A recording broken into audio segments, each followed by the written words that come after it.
이제 주일학교 성경 말씀 봉독합니다. 누가복음 22장 54절에서 62절입니다.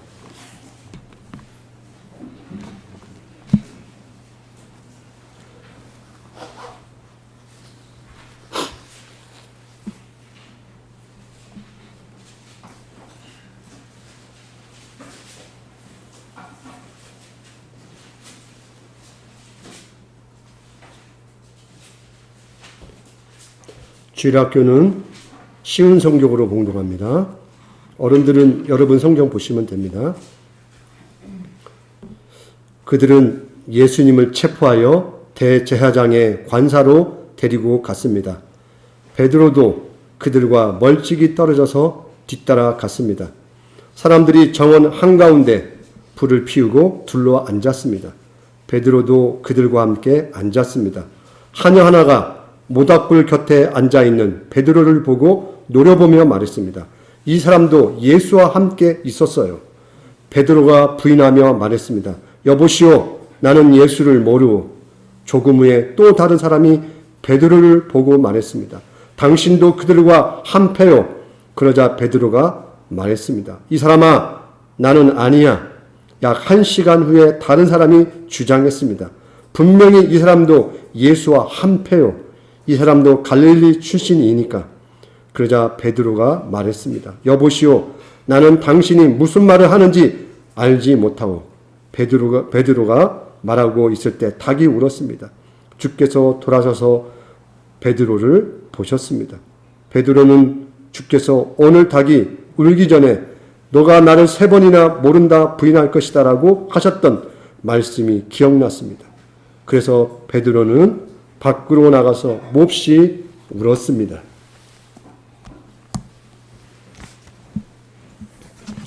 오늘 주일학교 설교 말씀 제목은 실패를 가능성으로 바꾸십니다라는 제목입니다.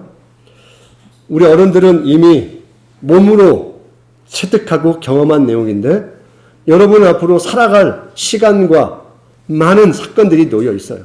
그런데 누구나 실패하지 않고 성공할 수가 없다라는 걸, 이게 사실이에요. 누구는 실패가 좋겠습니까? 그러죠? 아, 나는 실패하고 싶어. 그런 사람 없어요. 그걸 소망이라고 바라는 사람이 아무도 없어요. 그런데 현실은 실패라는 게 항상 따라온다는 거예요. 어쩌다 오는 게 아니라 따라와요. 여러분도 언젠가 조금은 힘들고 충격적인 실패와 좌절을 경험할 거예요. 잠시 이와 같은 접시나 그릇을 떨어뜨려서 깨트리는 실수를 말하는 게 아니에요.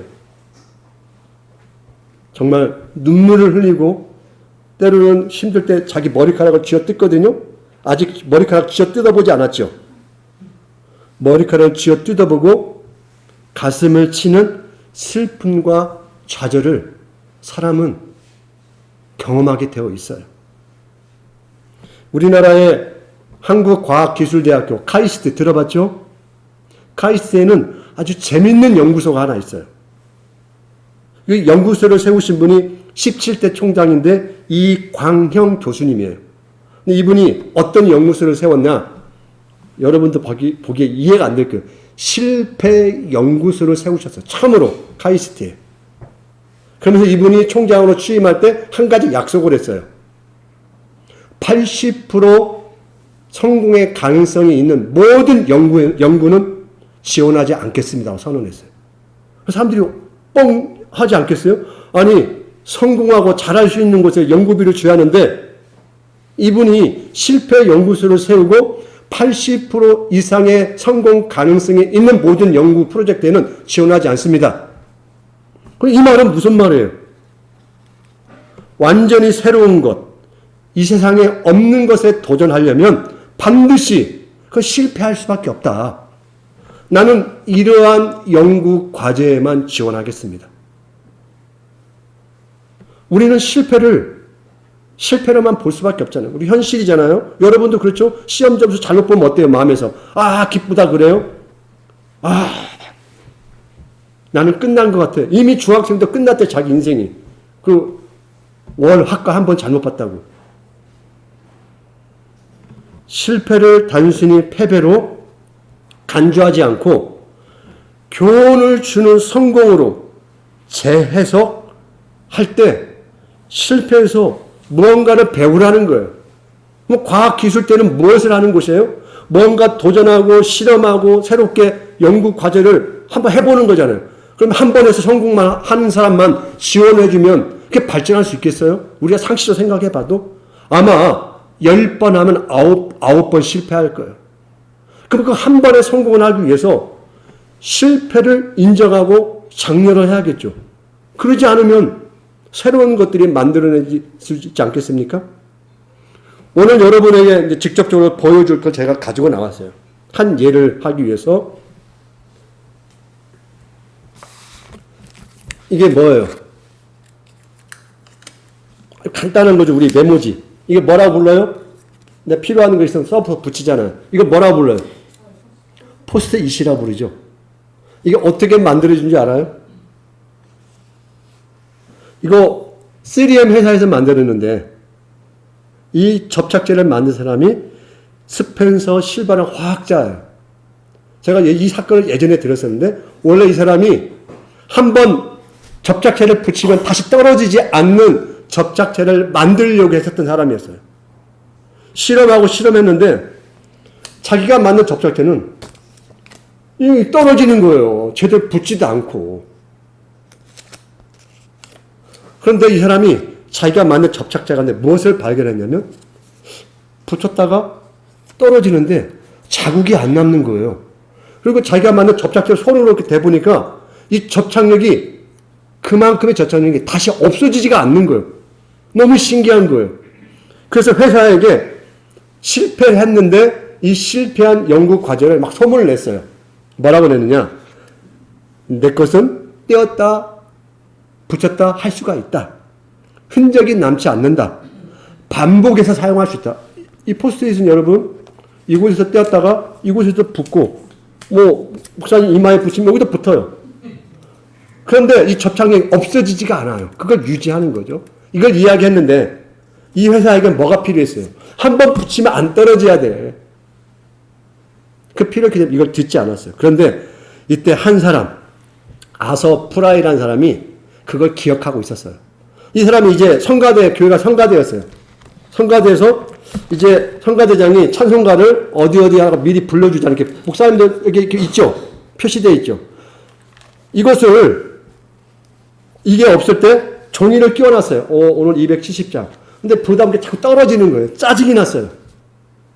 매번 할 때마다 떨어지고 하다 보니까 짜증이 나는데 갑자기 이 말이 생각난 거예요. 이 스펜서 실버가 만들었던 이 접착제가 생각이 난 거예요. 그래서 거기에 아이디어를 붙여서 이 종이에다가 그 접착제를 붙여본 거예요. 찬송가에 딱 붙이니까 너무 좋은 거예요. 찬송가에 붙였던 거예요. 떼었다가 그 다음 주 떼었다가 그래서 이걸 실용화시키자 해서 만들어진 게 우리가 지금 이렇게 보고 있는 여러 가지 포스트잇이 만들어진 거예요. 뭐 때문에 가능했어요? 이 종이야 많잖아요. 이런 비닐 같은 거 얼마나 많아요. 이미 만들었잖아요. 그런데 한번 붙었다가 안 떨어지면 어떻게 돼요? 안 되잖아요. 붙였는데 떨어질 수 있는 거. 근데 변하지 않는 거. 또 붙일 수 있는 거. 그게 뭐야? 그게 포스트잇이에요. 그래서 만들어진 거예요. 재밌죠? 원래 목적했던 바에 의하면 이건 실패한 결과물이에요. 회사에서는 말 그대로 필요 없는 거예요. 월급 주고 지원했더니 실패한 거예요. 오늘 우리는 이 접착제 포스트잇과 오늘 베드로를 연결해 보려고 하는 거예요. 베드로. 우리 베드로 하면 어때? 일단은 예수님의 수제자. 예수님이 가장 사랑했던 제자. 마지막 예수님을 위하여 순교까지 하면서 복음을 전했던 예수님의 제자. 멋지잖아요. 야, 대단한 제자구나. 근데 그 제자의 모습이 오늘 성경은 어떻게 등장했어요? 우리가 잘 표현하는 찌질이로 등장하자. 찌질이. 용기도 없고 두려움과 자기 죽을까봐 벌벌벌 떠는 아주 약한 사람으로 등장한단 말이에요. 근데 이런 사람이 어떻게 예수님의 12 제자 가운데 수제자라고 할 수 있겠어요? 부끄럽죠? 이 성경을 볼 때마다 베드로는 너무너무 부끄러웠을 거예요. 교회 안에, 초대교회 안에 얼마나 소문이 퍼졌겠습니까? 그렇죠? 예수님이 사랑한 제자였는데, 아휴, 저 배반자. 그것도 한 번도 아니고 3번씩이나. 성경에서 3번과 7번은 대단한 의미를 가져요. 한 번 부인한 것과 3번을 부인하고 7번을 부인했다는 것은 다른 의미를 갖는 거예요. 성경에서는. 완벽하고 철저하게 부인했다는 의미를 갖는 거예요. 얼마나 평생 한쪽 가슴이 아프겠어요. 배신자잖아요. 배신자. 낙인을 찍힌 사람이잖아요. 이 사람에게 새로운 가능성이 있을까요? 오늘 읽었던 누가복음의 이 성경을 봤을 때 이 사람은 예수님의 제자로서 예수님이 이 세상의 복음을 전하기 위하여 가능성을 보이는 사람일까요? 3년간 예수님을 보고 배웠는데 결과물이 이거예요. 아무런 결과물이 없는 거예요. 실패의 작품이 나온 거예요. 그럼 버려버려야죠. 쓰레기통에. 우리 같으면 다 해서 쓰레기통에 버려버릴 거예요. 이렇게. 필요가 없는 거잖아요. 어떻게 이런 실패자를 통해서 하나님이 새로운 좋은 일을 이룰 수 있겠냐는 거예요. 그런데 우리 하나님의 장기가 뭐예요? 우리 하나님의 장기. 실수와 실패를 가지고 합력해서 선을 이루시는 장기를 갖고 계세요. 하나님은 세상에서 소위 말하는 잘났다는 걸로 일을 하지 않아요. 잘남으로 일하면 어떻게 그 사람이 하나님이 안 했죠. 내가 했다고 생각한단 말이에요. 아니, 그 내가 잘나서 한 건데 왜 하나님 차지하십니까? 하나님이? 우리는 그럴 수 있는 사람들이에요. 그래서 하나님은 항상 실패한 사람, 좌절한 사람을 통해서 본인이 중요하다고 생각하는 일을 시키세요. 놀랍죠? 우리가 바라보는 세상의 관점과는 너무나 다르죠. 그래서 성경을 여러분 읽어보세요. 성경은 책은 두꺼운데 실패가 절반을 차지해요. 이 성경에서. 성경에서 실패를 없이면요. 성경 절반이 없어져요. 그 말은 무슨 말이에요? 한편 성경은 실패로 일을 하는 내용을 기록하고 있는 거예요. 하나님은 우리에게 잘해서 뭔가 1등을 해야만이 그 대가로 우리에게 무언가를 주시거나 그런 우리를 통해서 일을 하셔서 영광 받으시는 분이 아니라는 거예요. 하나님은 우리의 약함, 우리의 한계, 부족함 속에서 하나님의 은혜가 더해졌을 때 그 은혜 받는 자가 어떻게 일하는가를 보여주시고 싶은 하나님이세요. 그러므로 실패를 단순히 패배로 간주하지 않고 우리는 이 성경을 통하여 어떤 눈을 갖는 거예요? 여러분이 일하다가 실수하거나 때로는 한계를 느낄 때 성경을 통하여 무엇을 봐야 돼요? 하나님은 나의 한계, 나의 부족을 통하여 그걸 하나님은 새롭게 해석하신다. 우리 하나님은. 나의 이 한계를 재해석하신다. 그리고 우리에게 새로운 기회를 주신 하나님이다. 이 마음을 놓쳐서는 안 돼요. 왜? 여기 어른들은 앞으로 살 날보다 남아있는 시간이 더 짧아요. 여러분은 뭐예요? 살 날이 길어요. 그럼 수많은 실패와 기회가 주어지는데 더 많은 실패를 하게 될 텐데 지금부터 여러분은 실패를 좌절하는 훈련을 하면 안 돼요. 실패를 통해서 자꾸 새로운 해석을 하는 능력을 키워야 돼요. 그걸 누구한테 배우는 거예요? 하나님께 배우는 거예요.